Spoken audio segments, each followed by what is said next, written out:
Assalamualaikum warahmatullahi wabarakatuh. Hai semuanya, perkenalkan nama saya Adrian Rianto Hari. Saya adalah salah satu mahasiswa dari Fakultas Dakwah dan Komunikasi jurusan Komunikasi dan Penyiaran Islam di Universitas Islam Negeri Sumatera Utara. Jadi kali ini saya akan sharing bagaimana kehidupan kami sebagai seorang mahasiswa bersama dengan teman-teman saya ini di kampus yang sama, namun dengan latar belakang yang berbeda ya. Bisa perkenalkan dulu Kak, namanya siapa? Perkenalkan, nama aku Hilma Khalil Lubis. Aku dari jurusan Ekonomi Islam di Fakultas Ekonomi dan Bisnis Islam dengan kampus yang sama dengan abangnya. Kalau aku Muhammad Ali Falasir Rahab, dengan fakultas kita juga sama, Fakultas Komunikasi jurusan Pengembangan Masyarakat Islam. Oh, PMI ya? Yang sebelahan berarti kita ini ya. Tetangga ya kalian? Tetangga. Oh iya. Oh, jadi ya kalau boleh tahu nih Kak, info-info dikit. Kakak ini alumni gitu, jurusan sekolah mana sebelum masuk dari universitas? Oke, jadi aku tuh alumni dari Madrasah Alia Negeri 2 yang ada di Mandailing Natal. Jadi aku nih anak kampung guys. Jadi ya kita kan sama nih. Iya, sama. Satu kampung. Kalau abangnya sendiri? Kalau aku lulusan SMK Negeri 9, jurusan Pekerja Sosial. Itu di Medan, di di depan Kodam, Jalan Patriot, Tengah. Oh, masih jauh juga ya. Jadi gini, kita ini kan udah semester atas nih, udah mulai sibuk-sibuk dengan skripsian, Iya, benar. proposalan. Jadi kita ini pasti udah punya pengalaman lah, maksudnya kita hidup di daerah orang lah di sini kan, dan kakaknya kan dari Mandailing. Jadi menurut kakak gimana feeling atau perasaan kakak berbeda atau samakah dengan kehidupan kakak di kampus? Maksudnya secara sosial. Nah, sosialnya, oke. Jadi gini, kalau menurut aku ya pasti adaptasi itu pasti ada. Karena udah jelas kan kehidupan di kota berbeda dengan kehidupan di kampung. Jadi dari secara sosialnya aja udah beda gitu kan. Kalau misalnya kayak di kampung tuh, misalnya data besarnya jam 8 tuh orang udah pada tidur. Sementara kalau seandainya di kota bahkan kayak 24 jam tuh kan tetap rame gitu. Jadi mungkin itu sih yang paling terasa gitu ketika kita hidup dari kampung pindah ke kota.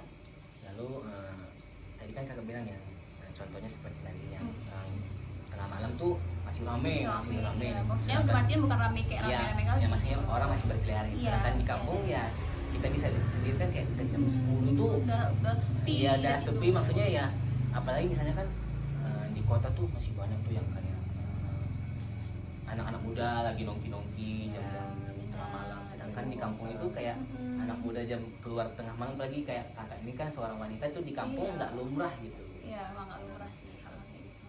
Terus kalau misalnya bagaimana kalau kehidupan sekolah kakak?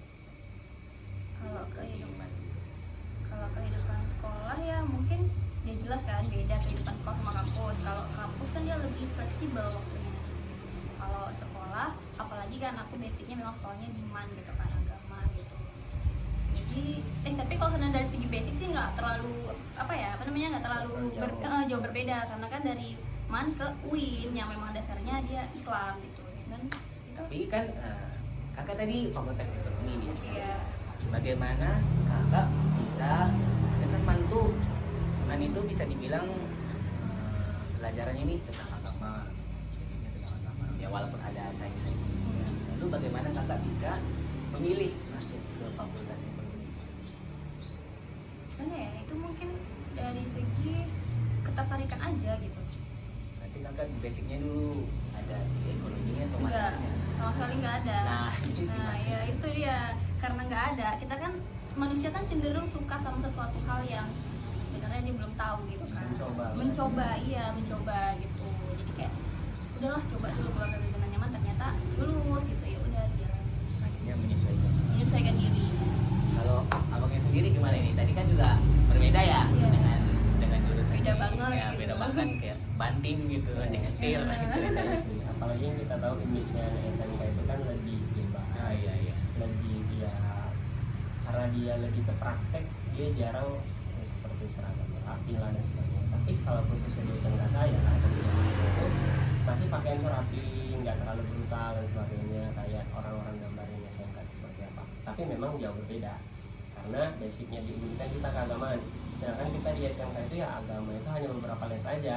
Kita harus menyesuaikan, tapi ya gimana kita menyesuaikan aja sih, karena di UIN juga khususnya kan dia udah universitas, dia bukan institut lagi yang mana orang-orang awam kayak kita ini masih bisa untuk mengimbangin pelajaran yang ada di UIN.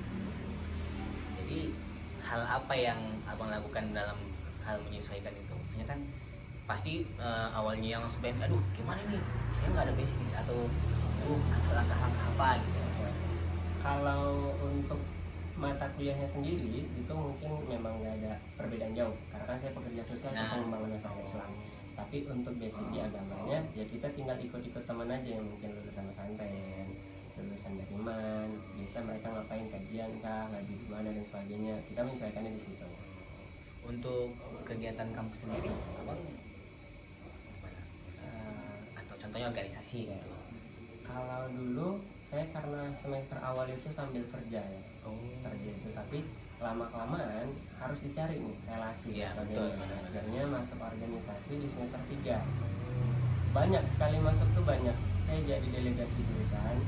Nah, untuk misalnya jurusan ada pertemuan teman-teman, ada 3 orang yang ditunjuk. Saya dari semester 3, kalau itu saya dari semester 5 sampai sekarang itu belum terganti. Semester 3 itu saya KID, lalu sekalian ikut organisasi Palang Merah Indonesia yang ada di Windsor. SRPMI. Iya. Nah jadi nih bang, abang dulu waktu sekolah SMK nih, relasinya gimana? Maksudnya kita ingin membandingkan bagaimana relasi abang di SMK sebelumnya dengan di UIN gitu. Kalau saya pribadi dari SMP bahkan udah memang getol untuk organisasi, sering ikut kegiatan, ikut bermalam-malam gitu ya. Di SMK juga saya ikut organisasi Rohani Islam. Nah, di situ juga Rohis. Nah, jadi disitulah juga kenapa masih bisa berbaur nih ke UIN, karena SMK-nya pun walaupun umum masih ada rohis-rohisnya, ada bau-bau keislamannya masih ada. Masih ada Islam-Islamnya. Kalau kakak sendiri? Apa organisasi? Ya, dari maninya sendiri apakah ada kegiatan? Ada sih. Aku dulu waktu main itu aktifnya di marching band. Ya, kegiatan seni dan tari. Kayaknya tertarik ke jiwa seni itu waktu ketika main. Itu sih kalau aku. Nah, kalau di UIN tuh kayaknya aku memang salah langkah. Seharusnya dari awal memang ikut organisasi kan, gitu. Di semester atas ya tempatnya yang beri. Gitu, kan. Jadi ini lagi kosong nih jadwal. Ya mulai mengkosongkan gitu. Karena lagi skripsi juga ya. Iya. Tapi kalau di kampus di UIN aku cuma ikut organisasi. Ya baru-baru ini aku baru masuk gitu kan, sama semester 1 tahun yang lalu deh. Aku ikut organisasi kelompok KSPMS, kelompok asas saham. Iya. Mulai masuk pesantren Iya. gitu ya. Salam-salam walaupun basicnya man gitu, sekolah agama, tapi masih berani menuju ke basic-basic. Ya satu lagi ikut organisasi Gerakan Islam Inspiratif. Oh, tetap Islam gitu. Gitu, oke. Next. Selanjutnya nih kita bahas tentang kehidupan sosial secara kampus, kehidupan lah gitu. Kakak kan istilahnya nih sendiri ya, tinggal sendiri, bertahan hidup sendiri gitu. Maksudnya jauh dari orang tua gitu. Gimana pengalaman kakak gitu, bisa sharing gitu, maksudnya yang awalnya itu apalagi seorang wanita yang kan hidup sendiri, tinggal di tempat orang gitu, gak ada kenal sama sekali, sampai akhirnya kakak bisa bertahan selama 7 semester. Oke. Jadi sebelum aku ngekos tuh sendiri di semester 1, aku tuh selesai kita tamat gitu kan, nah kan kita ada break tuh berapa bulan kan sebelum daftar senam SBM kan. Nah aku tuh udah ke Medan Kian, tapi masih tinggal ke saudara untuk les gitu. Jadi menurut aku di situ udah trial and error gitu loh, udah simulasi lah nanti kehidupan di kota gimana. Cuman nanti waktu semester 1 aku memutuskan untuk ngekos itu ya lumayan agak berbincang gitu dikit lah ya kan. Karena kan walaupun kita di kota tetap masih dalam kontrol saudara gitu kan. Terus tiba-tiba ngekos ya pasti ada sedikit gesekan perbedaan gitu lah. Kayak misalnya sakit sendiri nggak ada yang ngurus gitu kan. Kalau di rumah kan sakit makan ada yang ngambilin. Dan Iya. dia juga kalau kita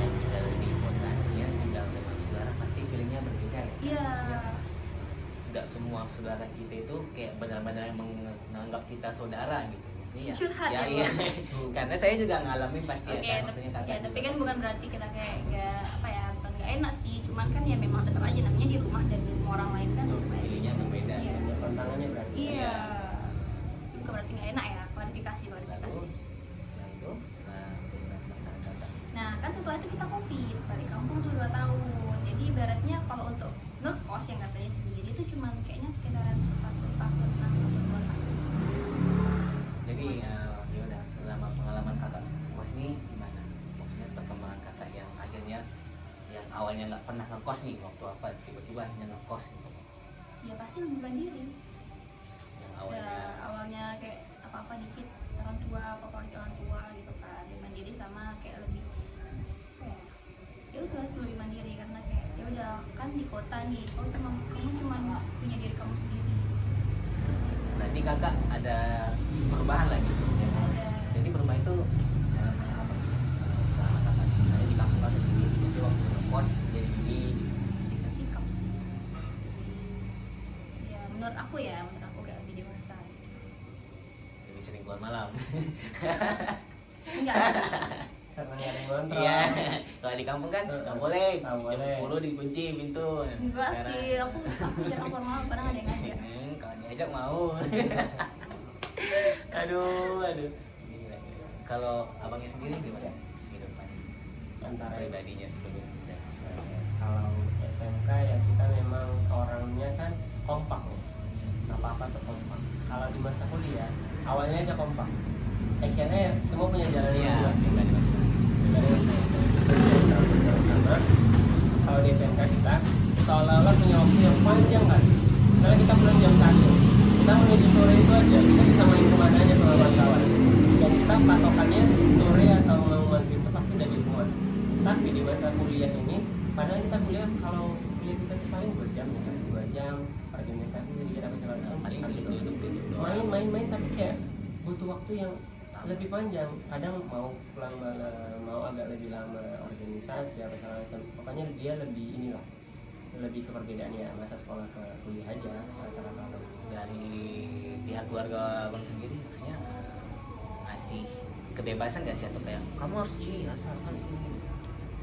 Kalau dulu ada beberapa hal, tapi ketika kita ngasih gambaran dan kita udah mengerjakan sesuatu dan itu hasilnya baik, dan mereka malah mendukung banyak hal yang mereka dukung. Contohnya seperti Kalau saya dulu maksudnya dilarang, pasti pernah dilarang itu. Ya. Itu contohnya seperti apa?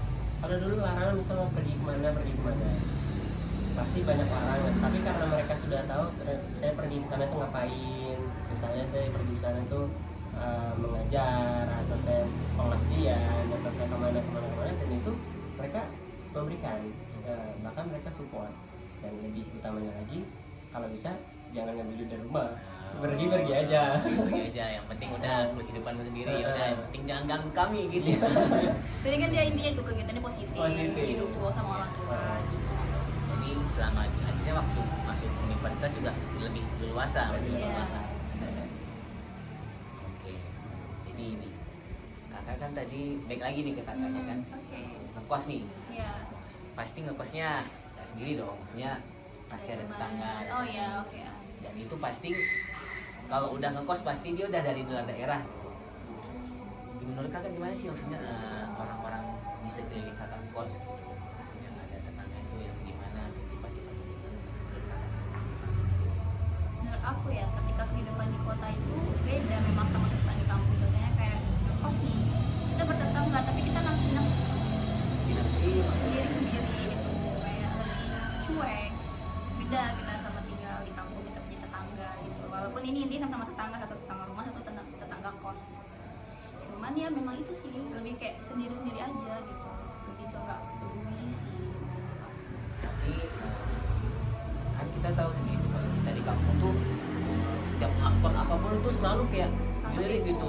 Ketang kepoin, kita bawa teman di kepoin, kita diapain gitu kepoin, itu menurut kakak Sebenarnya sifatnya nggak bagus kan, cuman entah karena memang udah kehidupan di kota beda, tapi memang itu nyatanya di kota tuh orang lebih cuek daripada di kampung. jadi menurut kakak nih yang lebih bagus gitu, lebih bagus kita bersifat seperti di kampung atau yang di kota gitu. Tergantung situasi dan kondisi, kan nggak mungkin ketika dia mengalami musibah kita cuek gitu kan. Cuman ya pandai-pandai lah, kayak nggak usah terlalu ubin gitu loh, nggak terlalu kepo. Ubin ini apa ini? Ubin itu kayak bahasa kami gitu, harus kampung gitu, nggak boleh terlalu kepoan sama orang yang bukan ranah kita. Tapi mungkin kalau di kampung itu karena relatif keluarga sih dan Lebih lebih kepo. menekankan kepada etika. Etika, gimana?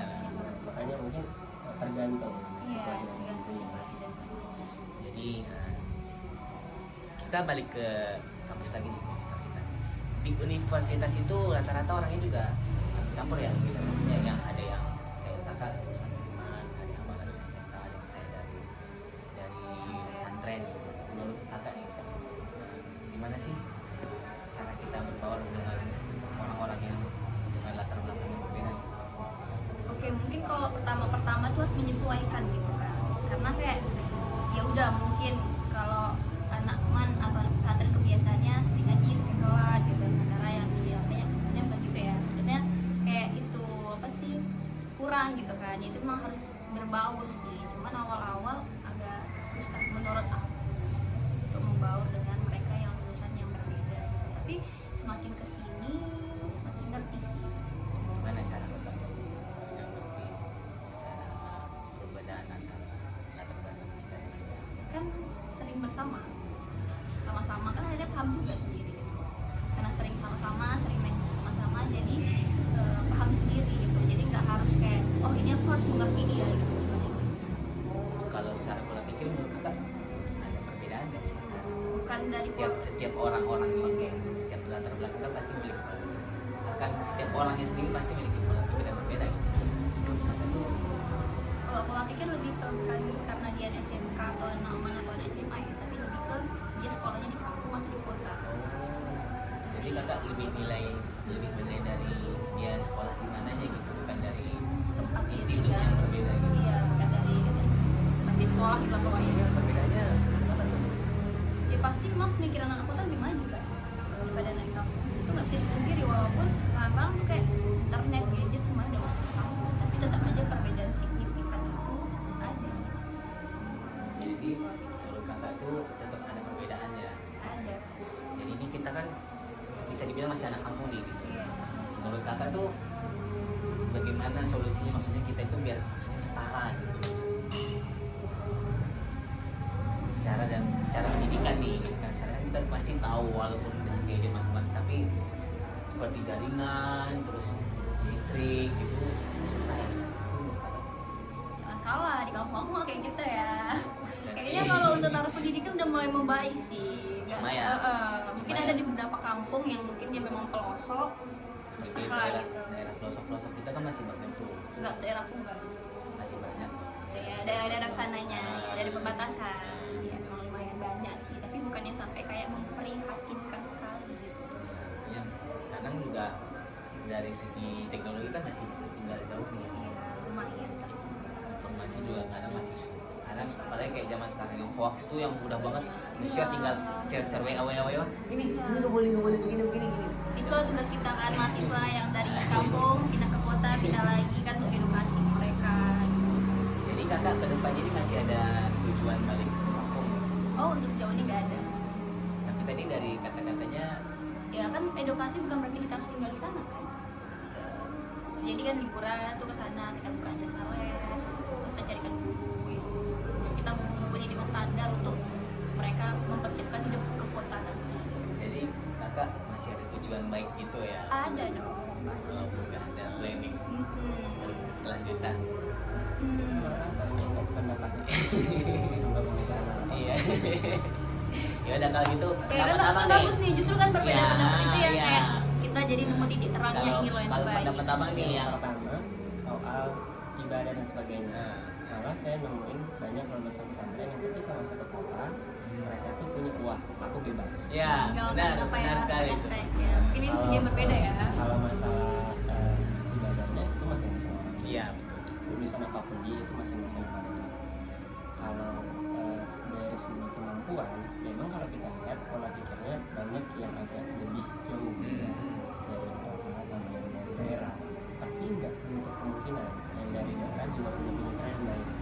dari kota juga ada yang kota sekarang kan masih yang di pelosok-pelosok atau sekolahnya yang biasa-biasa aja juga banyak, apalagi yang masuk ini juga banyak.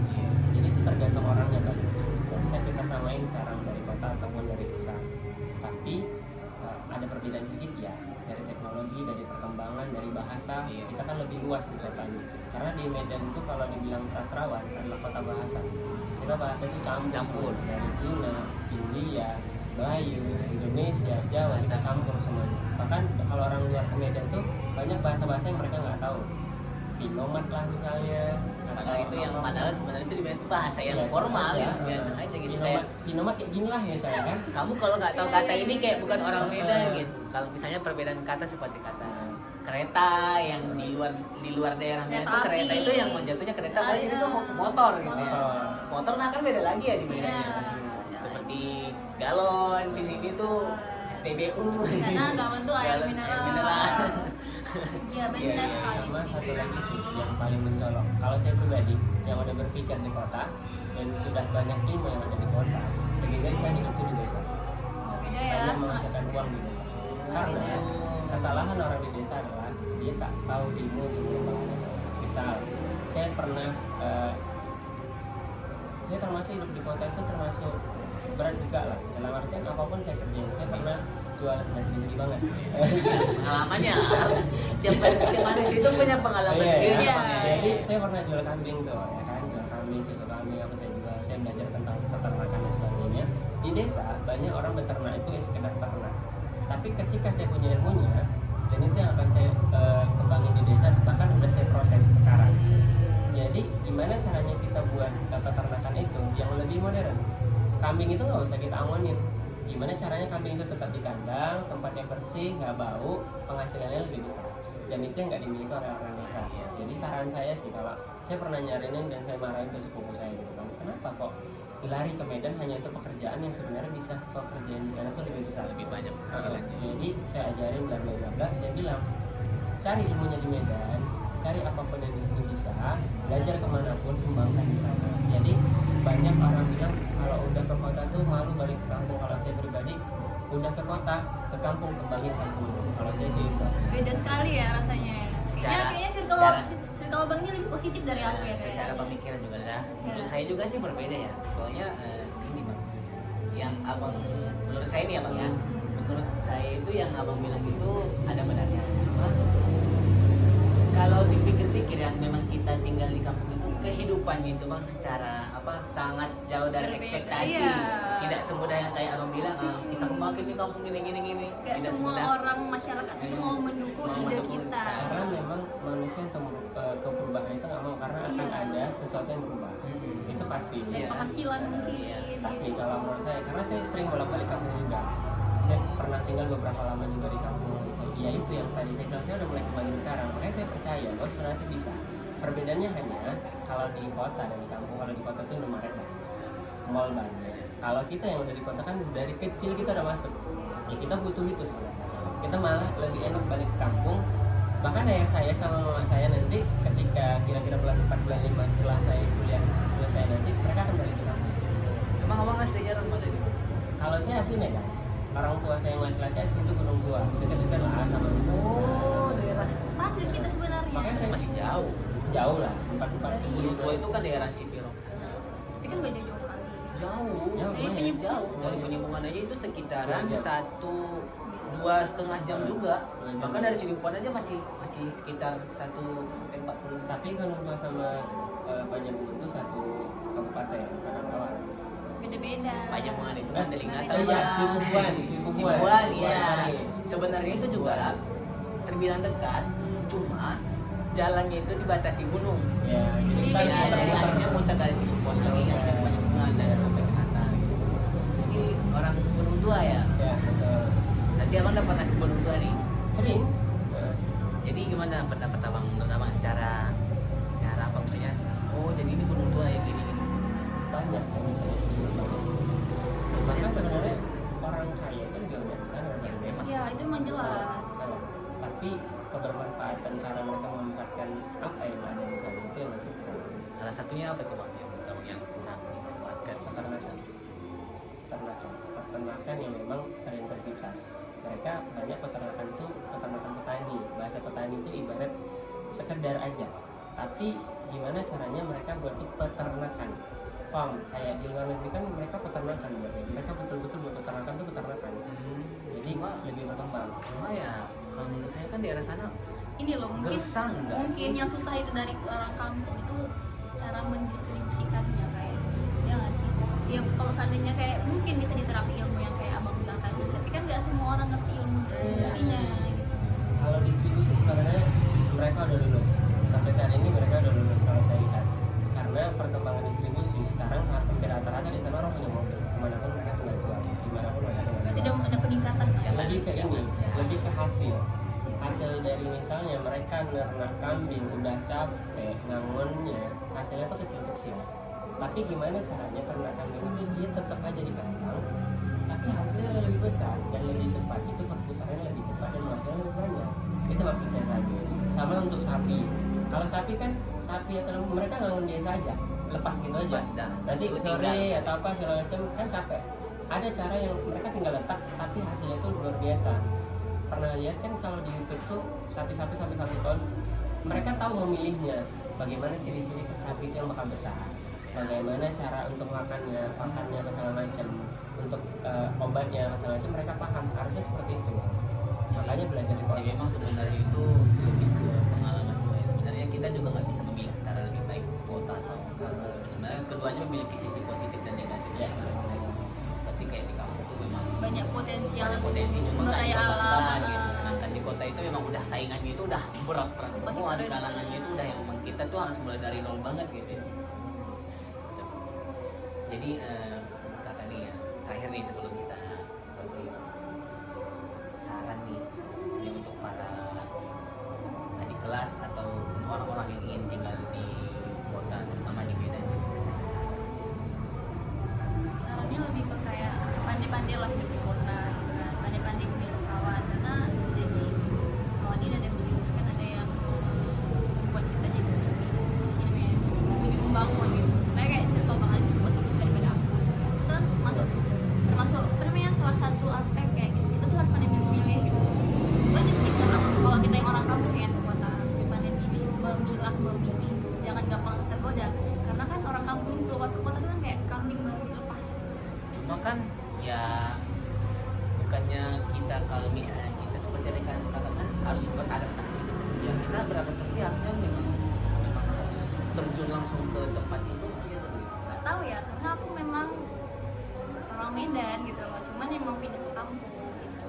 Jadi kalau aku sendiri adaptasinya bukannya sampai terlalu drastis gitu kalau aku, karena memang aku sering ke kota tapi nggak tahu ya kalau orang lain. Pokoknya intinya itu lah tadi. Kalau bahasa abang tadi itu yang aku paham ya dari psikologi bahwa orang ini pengakuan takut tidak diakui. Jadi kayak ibarat kawannya merokok, Jangan tapi merokok, ya, iya, tapi ya, gitu. makanya saran aku sih kobra itu kita tahu berbisa tapi kita nggak harus nyoba. Nggak harus coba mungkin gitu. Iya kan? Kita tahu kehidupan setelah mati tapi kita nggak harus mati dulu. Jadi ya kita tahu oh ini nggak baik kita tinggalin. Jadi bersosialisasi selain bersosial, beradaptasi sama satu lagi yang saya masih kurang serak sama orang-orang dari desa yang ke kota adalah meninggalkan tradisinya. Bahwa tradisi itu kalau yang terbaik. Bahkan saya pribadi sangat cinta tradisi. Walaupun saya lahir di Medan dan saya mempelajari itu, saya mempelajari bahasa. Sebenarnya memang bukan karena meninggalkan sih, lebih tepatnya kayak gimana ya, nggak semua orang itu bisa menerima perbedaannya kan. Contohnya kayak kita bahkan di UIN sendiri, di kampus sendiri tuh ada tuh kan yang kayak orang-orang dari kampung dari Mandailing tuh ngomong kayak gitu yang kenapa gitu kan, kesannya kayak kampungan. Ada yang bilang ih lu logatnya kok gini Ya makan tadi pandai-pandai. bedanya gitu. Jadi kayak bukan karena meninggal, lebih kayak dia mungkin lebih bilang mungkin di sini tuh bukan Tapi tempatnya. jangan salah loh, kayak kami misalnya orang kampung nih ketemu teman satu kampung tuh rasanya seneng banget loh karena kita bisa berbicara Bisa lagi leluasa leluasa gitu. dengan bahasa kita. Harusnya seperti itu. Ya memang Harusnya harus seperti itu. biasanya maksud. Kalau kita Tapi tuh kalau jumpa hampir banyak yang saya temuin mereka sudah mulai malu untuk mengatakan. Iya, Bahasa nah mereka. karena ya tadi tuh tidak semua orang bisa maksudnya Logat ya iya, pokoknya. maksudnya kayak tiba-tiba nih kami sama kakak ini kan satu kampung ngomong daerah bahasa kan pasti emang kayak apa sih ini ngomong nggak jelas ya gitu. Jadi kami bukannya meninggalkan, lebih ke bukan adaptasi. Iya. Tempat itu bukan di sini. Ya kalau misalnya selama kami bukan karena kami juga milih maksudnya sama-sama ya, memang karena tempat itu bukan di sini gitu. Kalau aku pribadi pun emang aku lebih senang kayak bahasa aku sendiri gitu loh. Tapi kan ya nggak semua orang ngerti bahasa kita kan. Jadi ya lebih ke personal ya juga, lebih ke beradaptasi. Oke deh, udah 35 menit nih. Kerasa ya, guys. Berbincang-bincang. Terima kasih ya kepada kakaknya, kepada abangnya udah mau bincang-bincang di sini. Terima kasih juga kepada teman-teman dan saudara-saudara yang mendengarkan. Cukup sekian dari kami. Wabillahi taufiq wal hidayah. Assalamualaikum warahmatullahi wabarakatuh.